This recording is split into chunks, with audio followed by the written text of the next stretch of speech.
بسم اللہ الرحمن الرحیم۔ السلام علیکم ورحمۃ اللہ وبرکاتہ۔ حضرت ابو ہریرہ رضی اللہ عنہ سے روایت ہے کہ نبی کریم صلی اللہ علیہ وآلہ وسلم نے فرمایا، جب اللہ تعالیٰ بندوں کے فیصلے سے فارغ ہو جائے گا اور یہ ارادہ فرمائے گا کہ اپنی رحمت سے جن کو چاہے دوزخ سے نکال لے، تو فرشتوں کو حکم فرمائے گا کہ جن لوگوں نے دنیا میں شرک نہ کیا ہو اور لا الہ الا اللہ کہا ہو، انہیں دوزخ کی آگ سے نکال لو۔ فرشتے ان لوگوں کو سجدہ کے نشانات کی وجہ سے پہچان لیں گے۔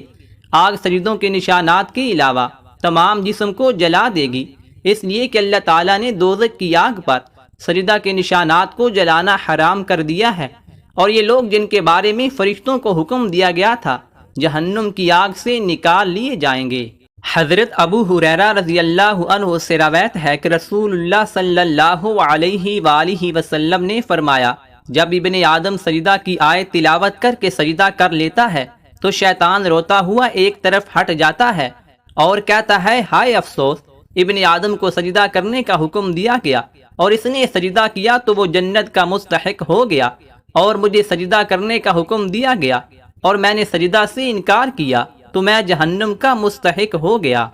حضرت ابو ہریرہ رضی اللہ عنہ سے روایت ہے کہ نبی کریم صلی اللہ علیہ وآلہ وسلم نے فرمایا، جب تم میں سے کوئی آدمی اپنے گھر سے میری مسجد کے لیے نکلتا ہے تو اس کے گھر واپس ہونے تک ہر قدم پر ایک نیکی لکھی جاتی ہے اور ہر دوسرے قدم پر ایک برائی مٹائی جاتی ہے۔